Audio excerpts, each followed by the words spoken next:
Are you ready to connect with nature in a whole new way? Welcome to The Green Scene, your guide to a greener, healthier world. Join Green Corridors Andiswet Lamini, Duncan Pritchard and Charlene Versveld to explore the wonders of nature and find out how we can live more sustainably and take small actions at home and work to make a big impact. Hello everyone and welcome back. Welcome, Nick Evans. You're the snake guy in Durban. Thank you so much, Nick, for joining us today. Thanks for having me on your show. Tell us more about your background and where you grew up and how you sparked the passion for snakes. Like, how did you wake up and say, I want to be a snake rescuer? I grew up in Sherwood and always loved wildlife. I used to watch Steve Irwin, the late crocodile hunter, and he inspired me to work with snakes. So I wanted to be just like him. In my teen years, I was always catching snakes in the garden, but I then sort of wanted to be a game ranger.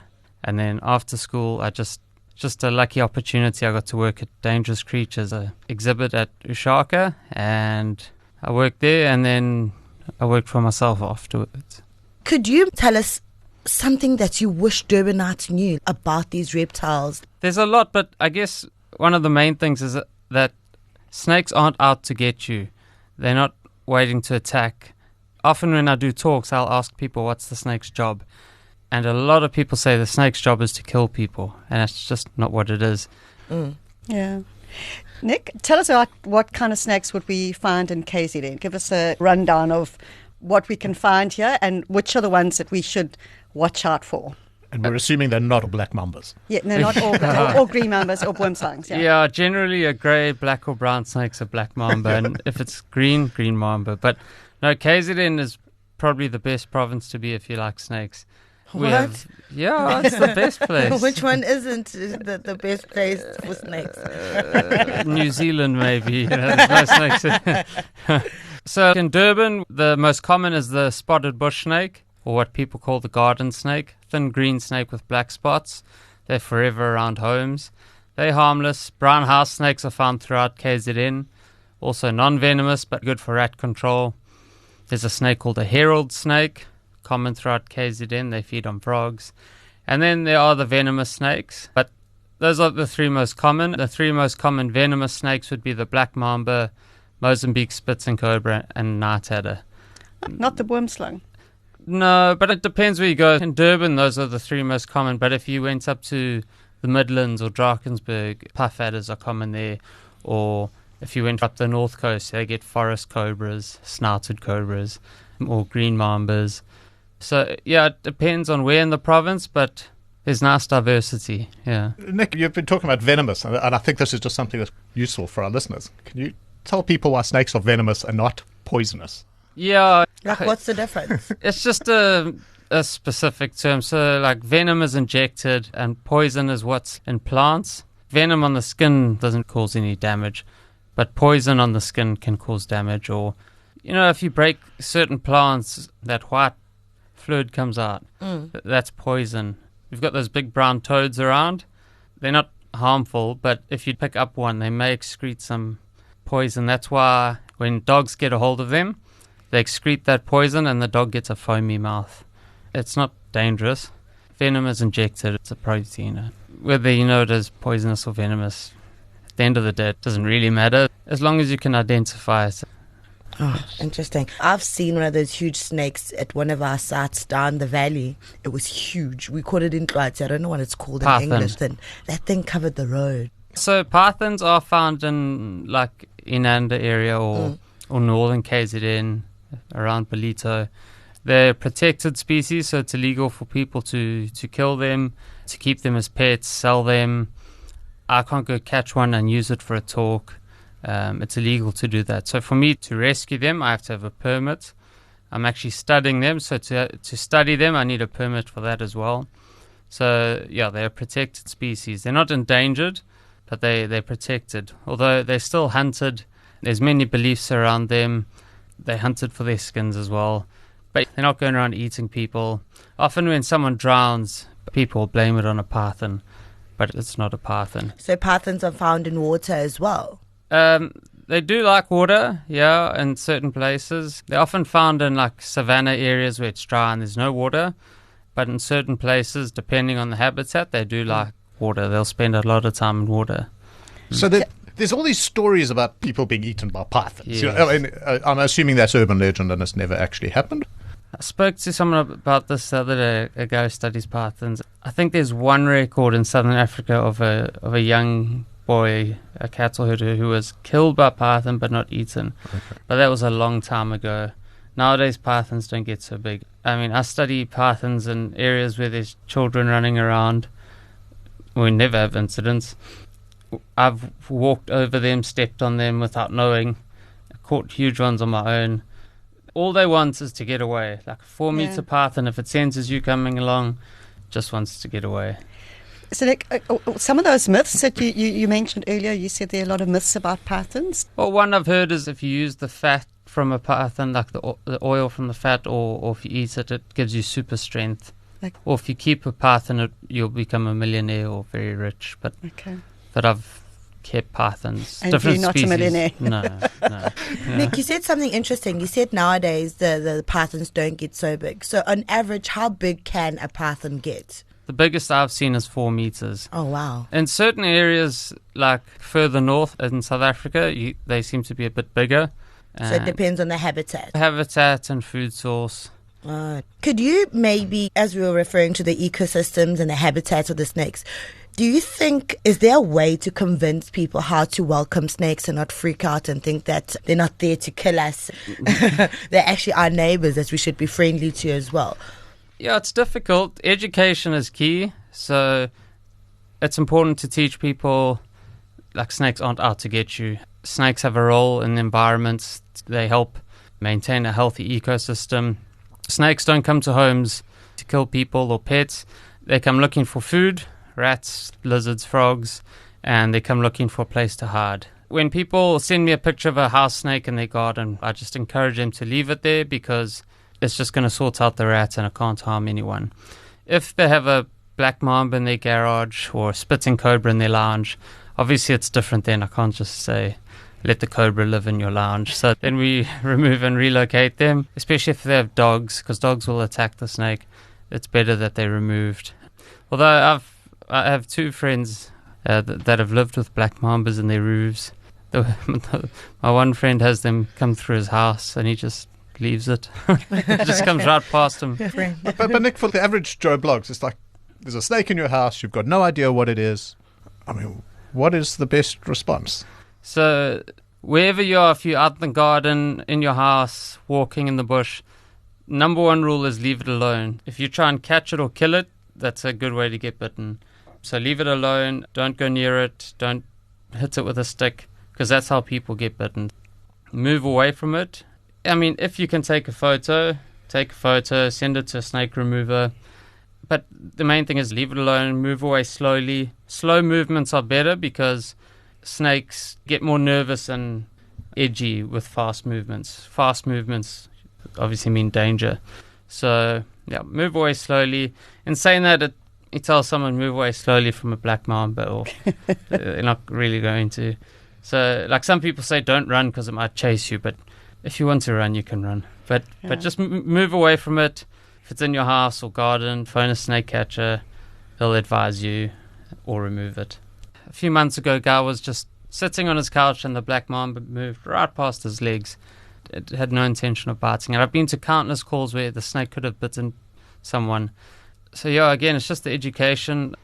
But, yeah, there's a lot of myths and beliefs, and it's like just trying to explain to people and get proof, because often when I'm teaching people about snakes, they don't really believe me. So it's nice to have photographic proof or video, things like that. I've been to homes where the people have a lovely garden, but the kids aren't allowed outside because there's snakes. But there's snakes. I mean, there's a chance of a snake being there, but people must enjoy their gardens. And the snakes will run away.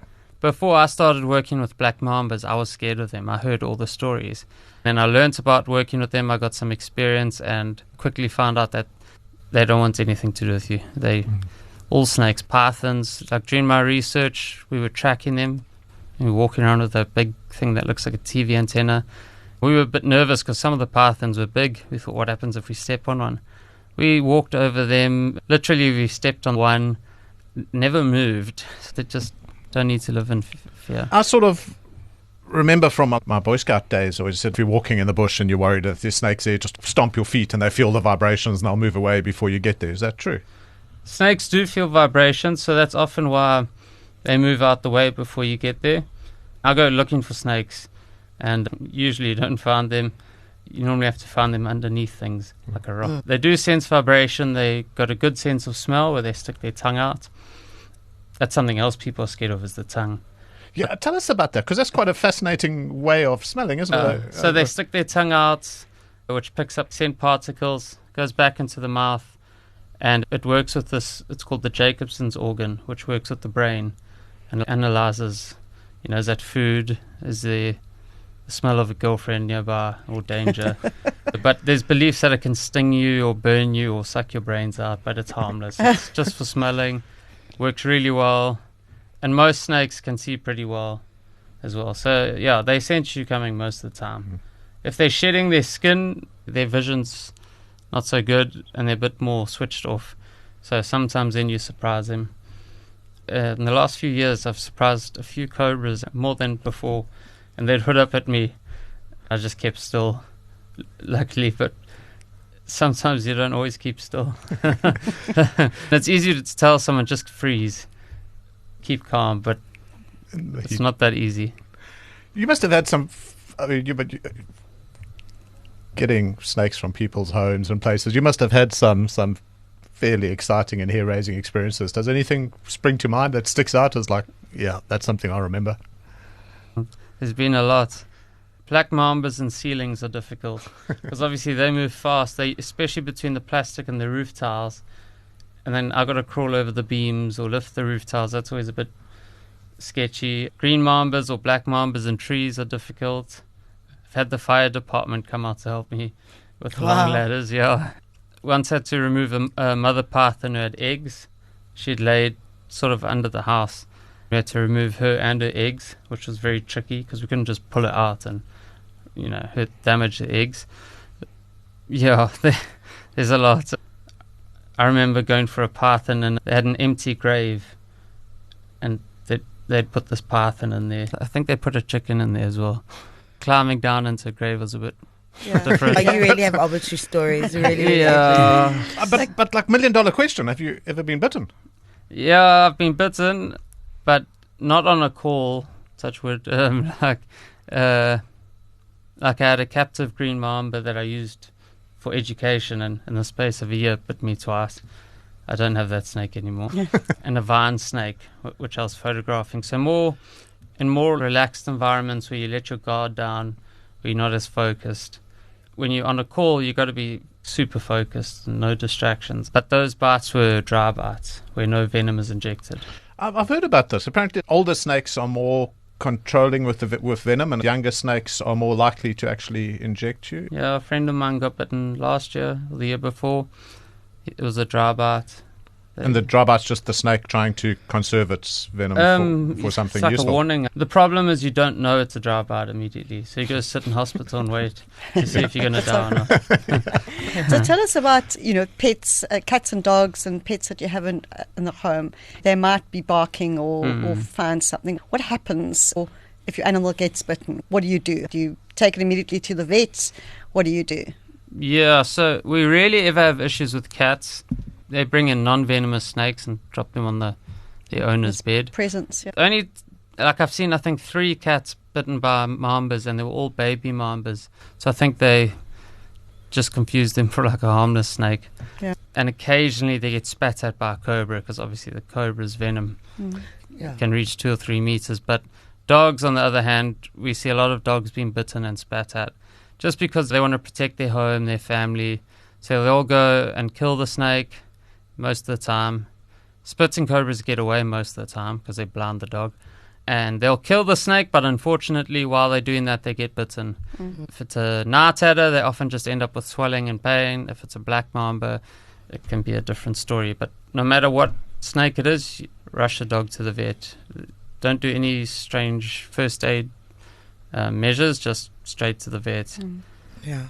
When you do a call out, do you rely on people to give you a donation to support the work that you do? How does that work? So most snake catchers charge a call out fee, and then we try that, not always successfully, but we go to like informal settlements or rural areas, and there we don't ask for anything. Yeah. If it's a harmless snake outside, we just encourage people to just leave it. Yeah. Like, harmless snakes, we encourage people to leave them because they've got a job to do, Yeah. which isn't to kill people.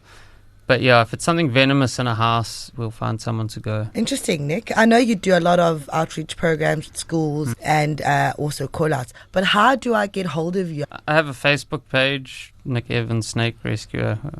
Same on Instagram, where my contact details are there. And you also do training for people who are working in the bush. I know you've done some training for some of our staff when they're working and clearing trails and that sort of thing to know how to deal with snakes. Yeah, generally awareness and identification. Yeah, I normally just show people the common snakes that they would likely see, but also explaining what to do when they see one and things like that.